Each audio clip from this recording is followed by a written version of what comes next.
BZA meeting to order. And first item is roll call. So I'm here. Ron is not. Miss Freddie, Cicely, Eric, Mark. Kendra Stafford is not. We also have our codes official Rosalie and assistant. You gotta give me the name again. Amber Reyes. Okay. We do have a quorum. All right. Next thing on the agenda then is the minutes from the July 14th meeting. I think everybody should have a copy of those in your packet, so take a minute to review them and then we'll approve them.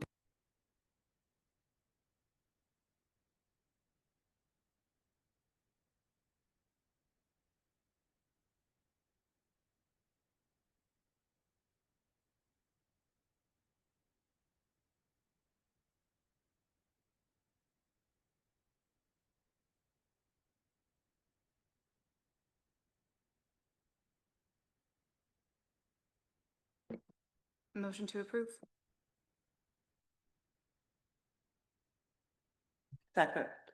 I have a motion by Cicely, second by Miss Freddie to approve the minutes as presented. All those in favor say aye. Aye. Opposed, nay. Motion carried. Thank you, Rosalie. Next item is any changes to the agenda. So if there's any additions or corrections you'd like to see to the agenda, otherwise entertain a motion to approve the agenda. Motion to approve. Second. Motion by Mark, second by Miss Freddie to approve the agenda as presented. All those in favor say aye. Opposed, nay. Motion carried. Agenda is approved as presented. We don't have anyone here from the public, so there is no public hearing. I'm not aware of any old business. So that brings us to new business. And looks like it's just training, huh?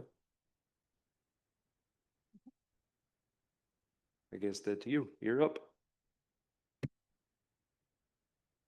Thank you, sir. So this is a continuation of what we started last month with the zoning, land use, the county ordinances, and the permitting process. We didn't get to the M1 zone or the M2 zone, which are the manufacturing zones. And the information is there. We also have the land use charts. So if you can kind of take those out, they're going to be in the first part of your packet. And then at the end of the packet, just like we had last time, we've got the zoning map. We have a copy of the building permit. And the different setbacks. And you'll also see that I've put in there setbacks for the urban services or the city limits as well. We also have information about the city zone, the city ordinances, and we can kind of segue into that after we finish M1 and M2. We do have some additional zones in the city that we don't have in the county, and we can kind of go through that. So before I start with this, do you have any questions from the last training that we did? Maybe you thought about it and it's like, gee, I wish I had asked about this. Do we have anything before we get started? All right. So M1 is the general industrial district. And as we talked about last time, looking at the land use map, the organization that deals with planning, they put together the different uses, what they're classified as. And so if we look under the district description, the M1 Industrial District is intended to provide areas in which the principal use of the land is for manufacturing, processing, assembling, fabrication of materials, and warehousing or storage. And the land uses generally do not depend primarily on frequent personal visits by clients. Sometimes you have organizations, businesses where you come and you buy the product there on site. But that's not necessarily what happens in this district. They tend to make their products or have their products and then they ship them out. That's the warehousing aspect of this. So looking at the uses permitted. So again, not everything is going to be defined within this because, somebody's going to think of something new.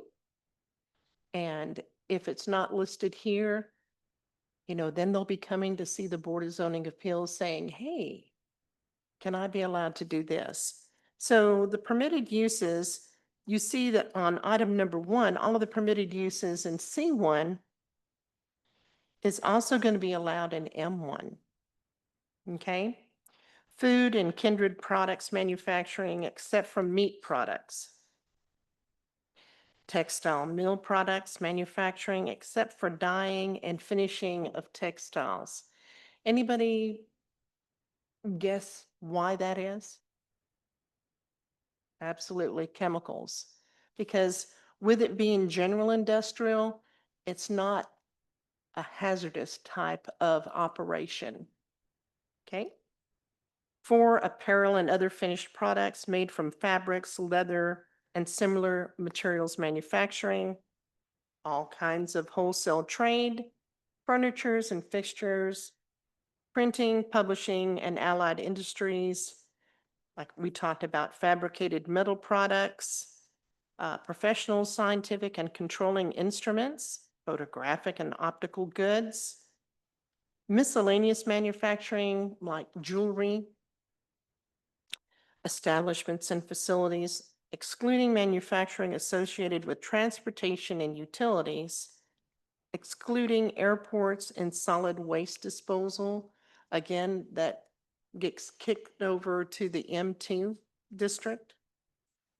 Warehousing of goods, excluding the warehousing or storage of any hazardous or radioactive materials. And essential services are allowed. Just like we kept seeing, that's the one thing that is allowed in almost every single zone are the essential services. And that is something that society needs to have as far as like utilities, things of that nature. Okay. Use is permitted as special exceptions. So in the general industrial district, daycare centers of any type, regardless whether it is freestanding or contained within the structure itself for industrial development.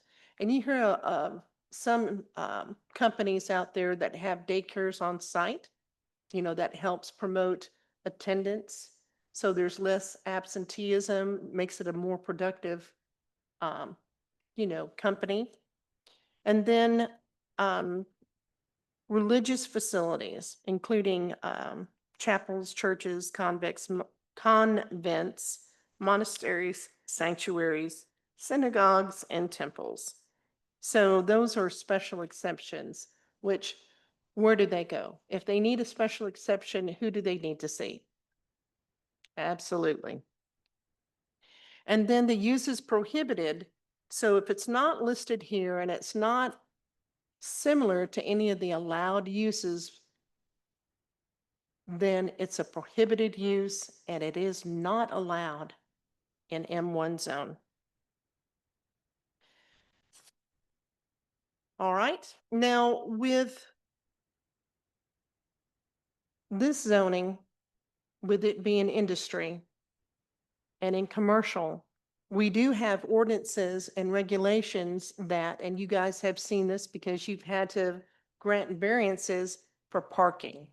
So you have some guidance here on what is allowed for parking, what is expected. Now, staging period.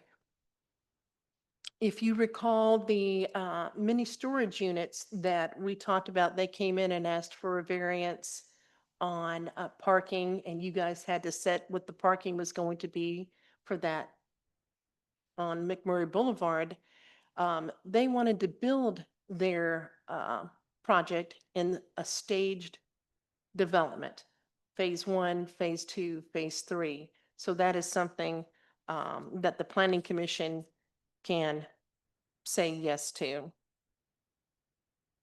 All right, moving on, looking at setbacks. So the minimum depth of the front yard shall be 40 feet. Now, that's a little bit different than, A1, which is the agriculture. And that has a very large setback from the front of the road, which is 75 feet for A1. So M1 is only 40 feet. The rear yard, and that's from the back of the property line. The depth of the rear yard shall be 30 feet.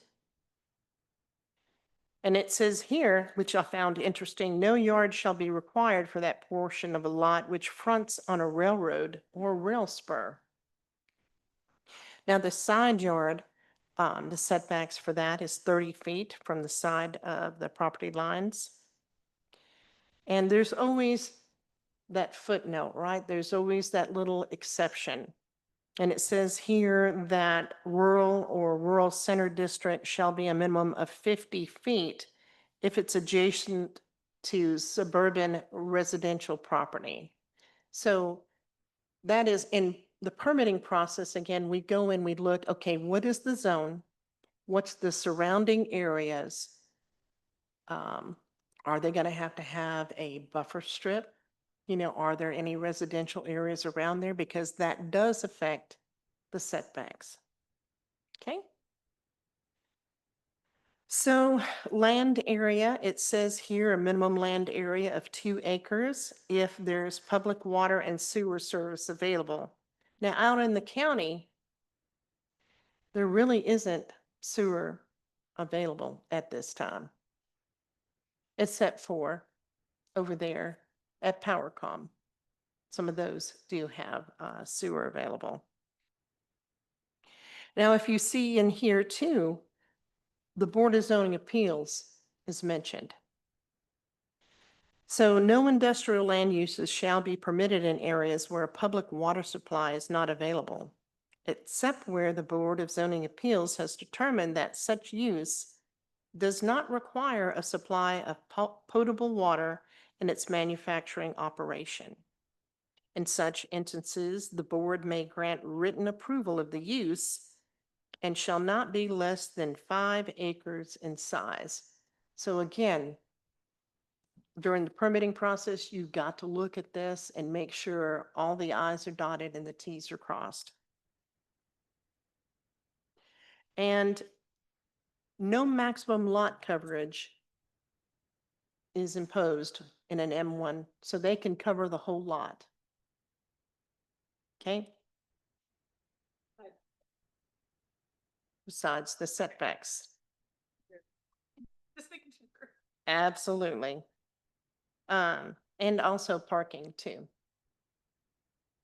Because the setbacks are dealing with the actual structure of the business. Setbacks not necessarily. Okay. All right, so that is all we have for M1. If you look on your land use chart, it has a lot of different things that aren't necessarily, the essential services. And the land use chart is this chart here where it has the different zones across the top. And then the different uses down along the left side. And if you notice in M1, there's not really any type of living arrangements, as in living structures where you can go and stay allowed in an M1 piece of property. And so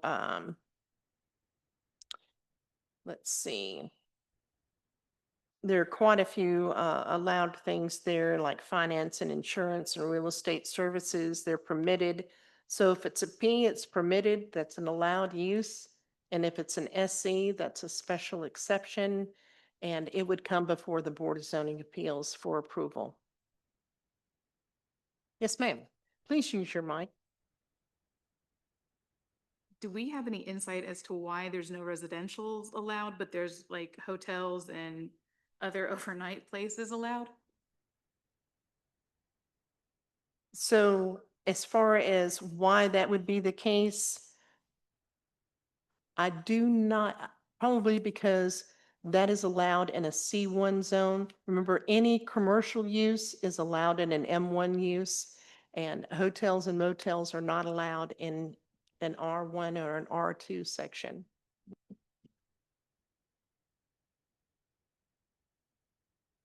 Great question. Okay, so moving right along, getting into the M2. So this is the Intermediate Impact Industry District. And the district description, it's intended to provide areas in which principal use of the land is for manufacturing of a more objectionable nature, which means possibly loud noises, smells, things of that nature. So heightened levels of human noise, odor, airborne pollutants, effluent, storage volume, and human traffic as byproducts of an industry would prompt this classification. No processing of radioactive materials or incorporation of radioactive materials are allowed in this. Or, yes, not allowed in this. Use is permitted. So there are quite a few uses that are permitted in this zone. So everything that's allowed in the M1 zone, which means everything that's also allowed in the C1 zone is allowed in M2. Lumber and wood products manufacturing, lots or yards for scrap or salvage operations for processing, storage, displays, sales of any scrap, salvage, or secondhand materials. Automobile wrecking salvage and junkyards are allowed there. Airports are allowed. Stone, clay, and glass products manufacturing. Electrical distribution equipment and manufacturing. And the list goes on and on. Colleges, junior colleges, university, and similar education facilities are allowed in an M2 zone. Marinas, yachts, radio, television, telephone transmissions, solid waste processing, heavy construction contractor yards, and equipment storage. And tool and die facilities, water and sewage treatment plants.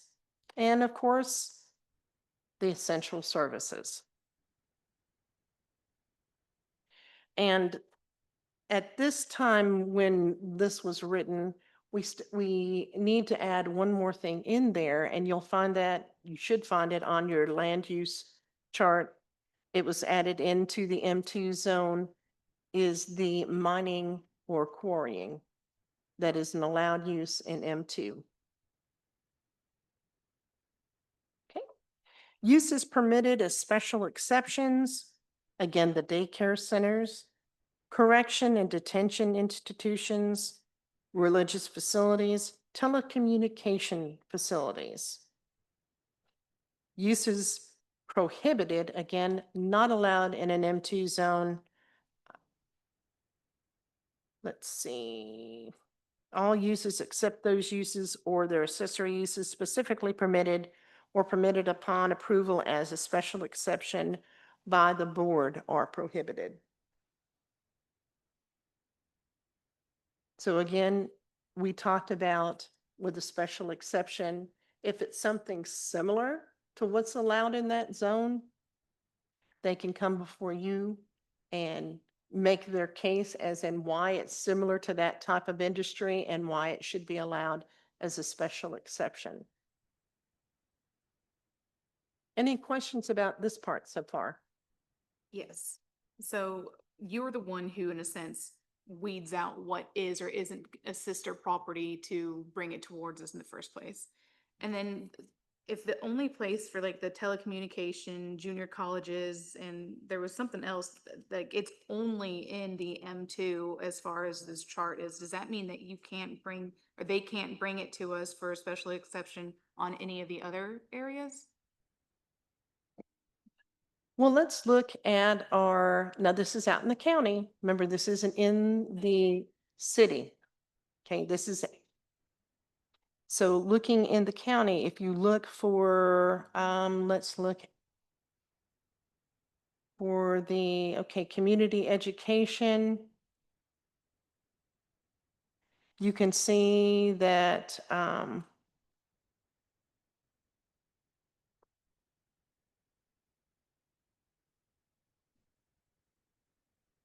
thank you so very much.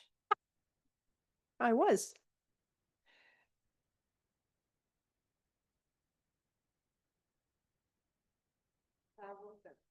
There we go. So it is permitted only in the M2. And again, you can go and, I'm not certain as to why it's just regulated to the M2 zone. Would you happen to have an idea on why it would be regulated to an M2 zone, a college or university? Could it be because the amount of traffic, human traffic? Thank you. Probably that and just the sheer size of the campus alone. I think, and of course, I'm coming in a little bit later, and my apologies for that. But if something is listed as a permitted use in a certain zone and they come in and they're asking for it to be allowed in a different zone, that's not something that the Board of Zoning Appeals could grant. That would fall under because of the fact that the legislative body has determined that that particular use is suitable in that particular zone only, as distinguished from a use that may not be particularly listed, but maybe a sister use, as Ms. Rosalie was talking about before, which may be close enough where it could be considered a sister use, and you could lump that in with the use classification. But in terms of where the certain zones are located, that's not something that the Board of Zoning Appeals would have discretion over. But they could come in front of planning and zoning and request rezoning, correct? They could request rezoning, Yeah. yes. From the Planning Commission, yes, sir.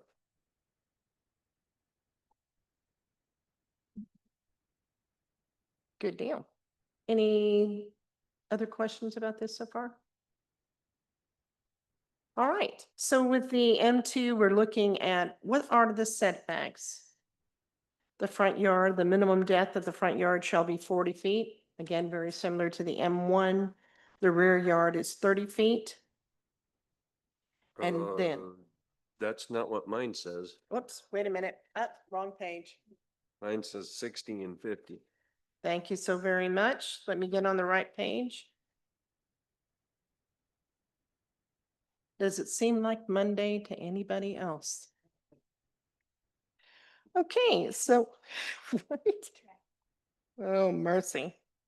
So, front yard shall be 60 feet, rear yard shall be 50 feet. And again, the, little call out there, no yard shall be required for that portion for a lot which fronts on a railroad or a railroad spur. The side yard, shall be 50 feet, except for the side yards are for industrial lots adjacent to suburban residential, rural residential, or any rural center district shall be a minimum of 70 feet. And no yard shall be required for that portion of the lot which fronts on a railroad or rail line spur. Land area, just like we were talking about in the M1, the minimum land area for this one is 3 acres if you have public water and sewer. On M2, I mean, M1, we saw that it was 2 acres. And then there shall be a minimum of 7 acres if there's public water available. Right, and if there's no industrial land uses shall be permitted in areas where a public water supply is not available, except where the Board of Zoning Appeals has determined that such use shall not require a supply of potable water in its manufacturing operation. And again, the board may grant written approval, but it can't be less than 7 acres in size. No maximum lot coverage, again in M2. I gotta go back to the water. I got a question. Sure. So they could come in front of us with evidence that they have an adequate well supply. So then they don't require any potable public water for their manufacturing, but they do have a adequate well supply. Is that reason for a variance? Well, it depends on, they have to prove that their manufacturing process doesn't require an exorbitant amount of potable water. And so that would be left up to your discretion, and they would have to prove to you beyond the shadow of a doubt that they don't have to have a large amount of potable water. And can they really determine how much water that well is going to have? So that's something that, you know, you as a body, the quasi judicial body will be able to ask these questions and ask for various items of information proving that type of question. If they are granted that based off of their current production, is there anything that they're audited for later to make sure that they're not using a higher amount than what they originally projected? I think that would be something that you would be able to ask, that they prove and submit back to you. Wouldn't that be correct?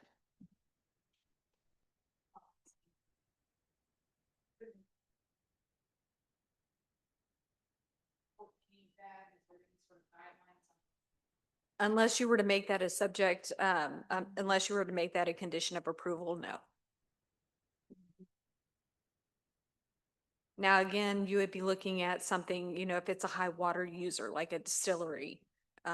You know, those are something that, you know, you know, were going to be your high water users up at the very front, you know, at the front end.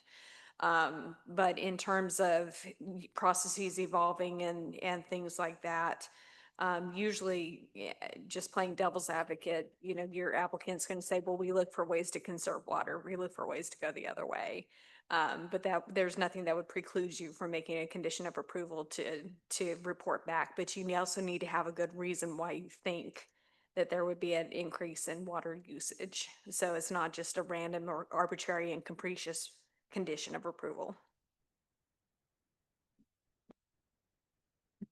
I'd also like to, Actually, it's funny you bring up distillery because that's exactly what I was thinking. They don't like to use public water sources if they don't have to. and it also says here that it does not require a supply.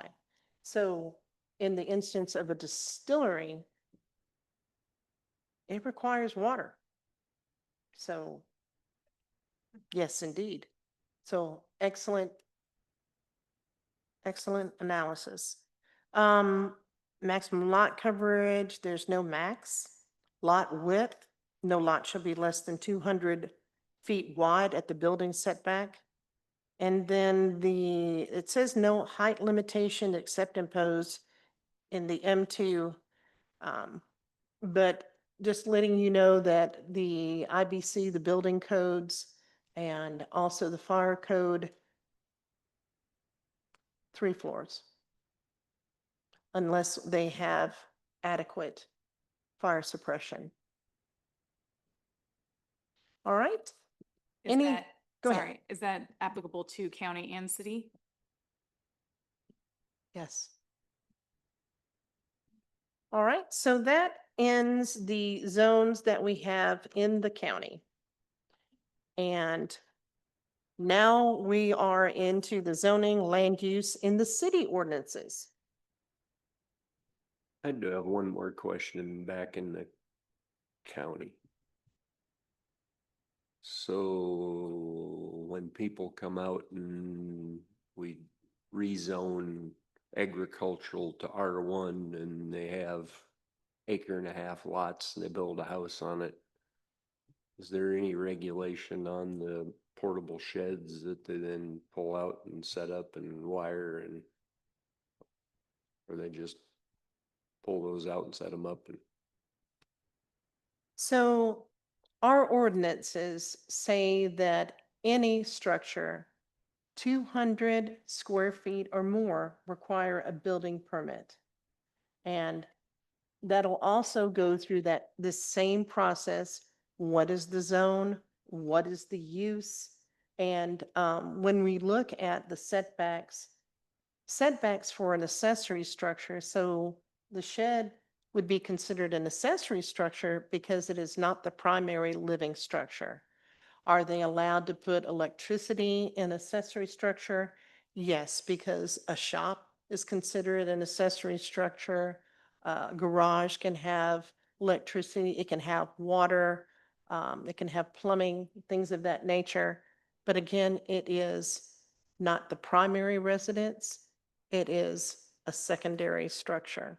So again, 200 square feet, they need a building permit.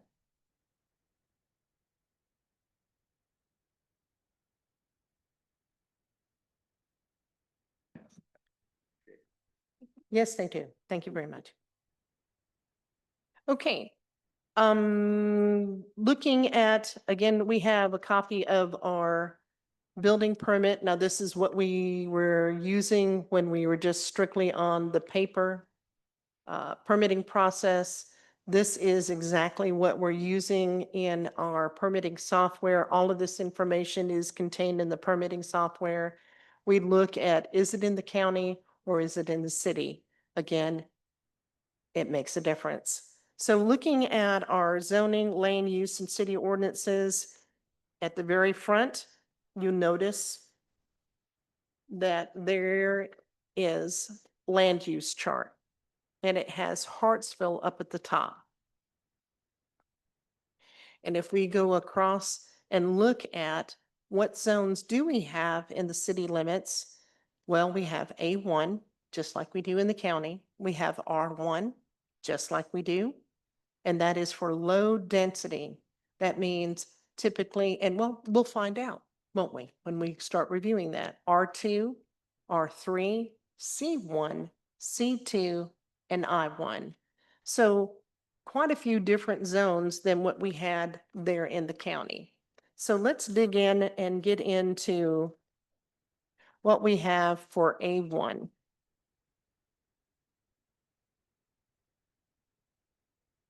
Well, scratch that. Let's go ahead and start with R1 because this is organized like it appears in our zoning ordinance book, and our land use basically is kind of alphabetized in a sense. So looking at R1, and again, remember we have our zoning map as well.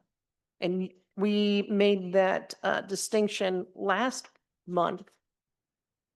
I keep wanting to say last week, trust me, but it's last month. We have the zoning map and there are different colors in the city than we have in the county. And that indicates the different zones that we have in the city. So looking at R1, this is low density residential. And it's to provide suitable areas for low density residential development characterized by an open appearance. Open meaning that there's not going to be a lot of coverage on that lot. It's going to be a residential lot. That means single family residences, group home for the physically or mentally handicapped individuals.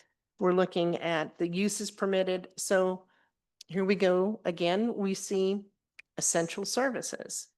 And that includes the maintenance and operations of the following installations: the cable, electric, gas, water, electrical and gas substations, pumping facilities, right-of-way for transportation modes, and telephone switching facilities. So typically what's allowed in an R1 zone is a single family resident.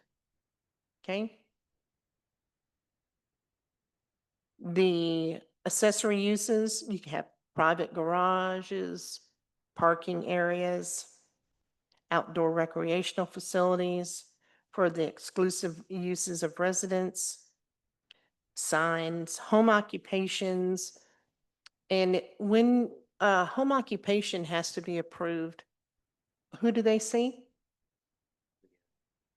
The Board of Zoning Appeals. And you guys have seen quite a few. And then any other accessory structures and uses customarily incidental to the permitted uses. Now, here we go with special exceptions.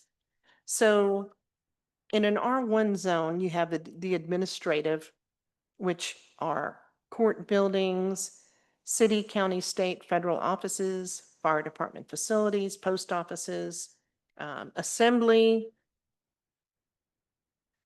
community education typically performed by the following institutions: kindergarten, primary and secondary schools, cultural and recreation services, intermediate impact facilities, country clubs, golf courses, radio and TV transmissions, personal and group care facilities, and religious facilities. And then it says uses prohibited in an R1 zone. Any use not permitted by right by accessory structure or use as a special exception as defined above is strictly prohibited. Okay? Now, the minimum lot size for an R1 piece of property, the minimum area per dwelling unit is 12,000 square feet. So a little bit different than what we saw out in the county where the minimum lot size for an R1 zone is 1 acre. Okay. Now it's 12,000 square feet. The lot width at building setback is 100 feet. And then the minimum yard requirements, the setbacks again. And you'll see that with the city setbacks, it's not as fancy as the county setbacks, the chart, but it serves the same purpose. So the front is 35 feet from the front of the property line. The side is 15 feet from the side property lines and 25 feet from the rear. And you're allowed to cover only up to 20% of your lot in an R1 zone. Okay? Then the height requirements, we asked that question, hey, what is it like in the city? Here you go. No principal building shall exceed 3 stories or 35 feet in height, and no accessory structure shall exceed 2 stories in height. And then the parking place spaces are regulated elsewhere in the ordinances. Okay. Does anybody have any questions so far for R1?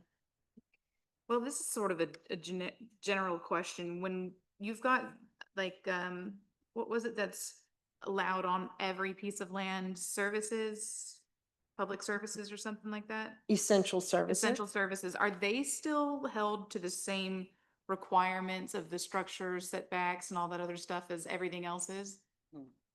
Great question. Sorry. That's a great question. I agree. My thought, and that's just my thought, is yes. It depends. It depends on the use. And that's something that I was going to ask to pop in at the end of your presentation on the uses. Generally speaking, on essential uses, because they're considered essential, there's a concept called preemption. You might have heard of federal preemption, especially in federal and county buildings and uses. They have the right to come in and establish where they need to be because they're considered essential uses, which means that they have the right to come in and establish where they want to be in the manner in which they deem appropriate. And they will generally play nice by coming and going through our process and going through our hoops and everything. But at the end of the day, they can come in and they can set up their use the way that they see fit. One thing that is a little bit outdated, and I know that we've got a new book of ordinances coming forward, are cell towers. Cell towers are considered essential uses. It's governed by the FCC, the Federal Communications Commission, and I could do an entire training session on cell towers, so I'm not going to do that to you tonight. Rosalie is having way too much fun with this training already, I can tell, so I'm not going to go in and steal thunder. But anything that is a federal or county building generally don't have to follow our setbacks and our lot coverages and our bulk regulations in that manner. So that's one thing that I wanted to just bring up in there. The other thing is religious facilities have federal protections to them under the Religious Land Use and Institutionalized Persons Act. Our LUPA is the acronym. They can go in any zone. They can go anywhere that they feel that they need to establish. They can have associated uses that go with them, bookstores, camps, anything that can be considered part of their ministry. If it's part of their ministry, it's part of their outreach, it's part of their being as a religious institution, it is protected under federal law and state law. And includes temporary homeless housing as well. That's true. If it's considered as part of their ministry, it's protected. It's federal. And Tennessee has adopted the state version of that, which is even more restrictive, more protective than the federal. I got a question back on coverage. Enbridge came in front of us and asked for an exemption on coverage for their solar farm they're building. Did they really, I mean, they could have just said, we're doing it. Because that's an essential service, right? It's gas pumping. Sort of. So that one gets tricky as well, because a lot of solar companies now are teaming up with TVA. They're teaming up with your local providers. So they're an adjunct essential service.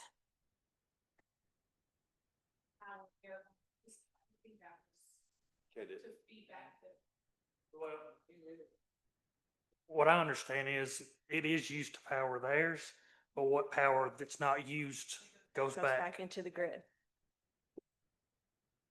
Actually, with what's happening with Enbridge, that gas pumping station that they're going to be building up there, the solar power is not going to be able to fully power the pumping station. So there's not necessarily going to be an excess that they can send back to TVA. So We did, although I was just bringing that up because I thought of that earlier. I suppose TVA could say the gas going through there to supply the electrical plant is a necessary service. So the pump is part of that, so. The argument could be made that it's an adjunct essential service. But the ones that truly do feed back into the grid, they will be the first ones to let you know that. Yes. which they have. Okay. You're very welcome. Thank you. R2, so medium density residential. So this provide suitable areas for low to medium density and residential development where appropriate urban services and facilities are provided, or where the extension of such services or facilities will be physically and economically facilitated. So generally, these are characterized by single and two-family duplex detached structure and other structure as accessory are deemed. So looking at this, you can see here B, item number 1, detached single family and duplex dwellings. And we do have several duplexes here in the city limits that are on R2 pieces of property. And they did have to have the right number of parking spaces for the duplex. You can see item number 2 is the group home. Number 3 is our lovely essential services. And then it goes on to accessory uses and structures, private garages and sheds, very similar to the R1 that we had already. Uses permitted as special exceptions are the administrative, the community assembly, community education, the cultural recreation, the same things that we saw with the R1 piece of property. These are also in the R2 as special exceptions. Looking at the setbacks that we have, the minimum lot size here, where we had in R1, the minimum lot size was a 12,000 square foot lot. In R2, the minimum lot size is 7,500 square feet. And then the minimum lot size per the duplex is 9,000 square feet. And then the lot width is smaller at the building setback at 75 feet.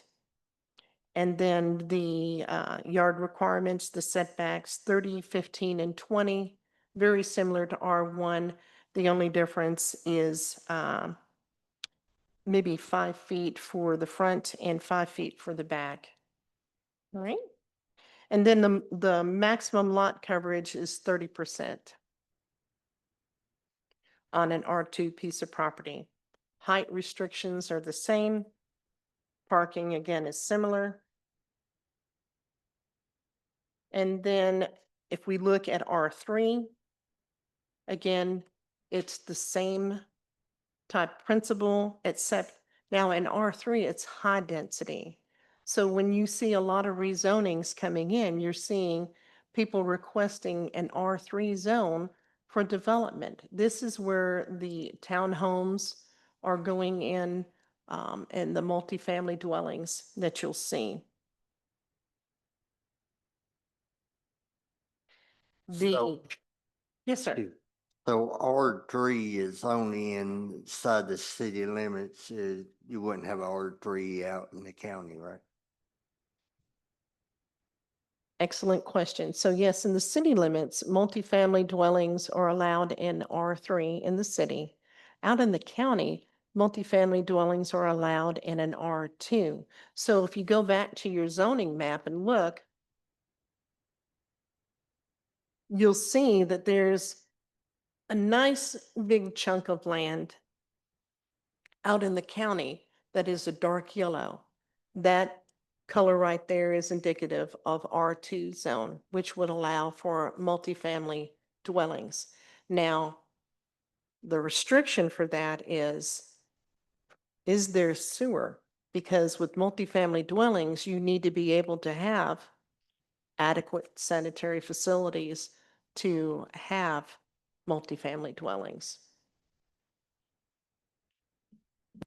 So here in Travisville County, you couldn't do like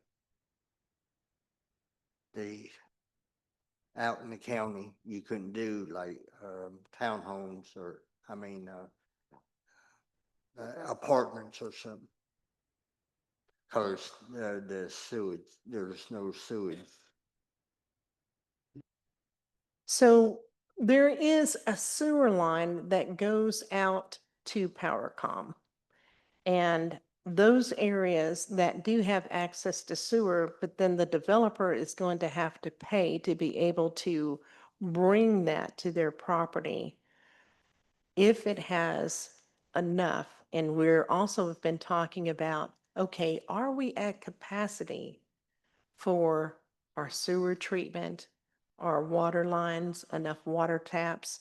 So those things too are taken into account. So before they do anything like that, they have to go through planning, and those are those questions that the planning commission will be asking, whoever is asking for that type of thing. Is that something that the water board addresses and analyzes? They are one of the utilities that do that. Now, Trousdale County is very unique because they have multiple utility companies that service the area. Hartsville Water is just one of 3 different water utilities that service Trousdale County. You've got the Hartsville Water Board, you've got Bethpage Castellian Springs, and then you also have Lebanon Water that services the area out there on Beasley's Bend.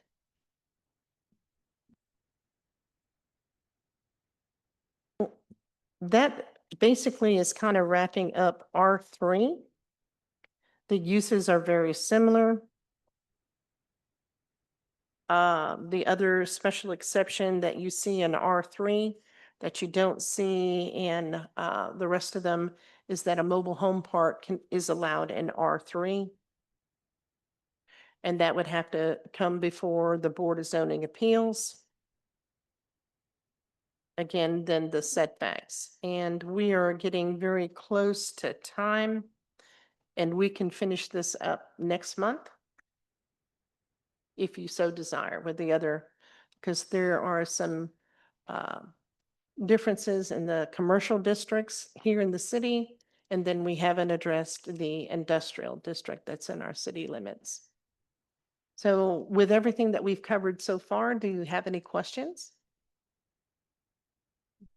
Where would the road frontage requirements be for the, is it in this section or is it somewhere else? The road frontage is going to be in a different area, and it really is going to be based on the amount of acreage, what your lot is shaped as, because there's a width to depth ratio that you have to meet if you're dividing lots and things of that nature. Yeah, nothing simple. Okay, thank you, Rosalie. I guess that brings us up to the report from the chairman. Chairman's boring. He has no report.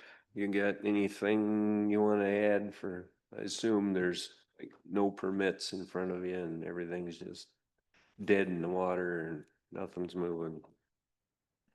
Actually, we do have new staff in the office. We have Amanda Reyes as our Amber. Sorry. Thank you so much. Yep, you're absolutely right. It's definitely Monday. We have Amber Reyes. This is her 3rd day working with us in the Building Codes and Zoning Office. And she's doing tremendously. We have a lot of construction going on. The TCAT building is pouring concrete every other day, which means there's lots of inspections on rebar walls, things of that nature. They are going to start laying block for their foundations tomorrow. So there's a lot going on there. As you can see with the field house, they have a roof. So we still have a lot of building permits being issued. Not anything like a lot within a subdivision, just 1s and 2s here and there. So, but a lot of fun things. And I will say that next month is the time for the election of new officers. Yep, so if you have burning desire to be an officer, make sure you let Rosalie know. What are you laughing about? Closing remarks then. Anybody got anything else they want to add? Otherwise, I'll entertain the motion to adjourn. Motion to adjourn. Second. Motion by Mark and a second by Miss Freddie to adjourn. All those in favor say aye. Aye. We're adjourned. Thank you, everybody.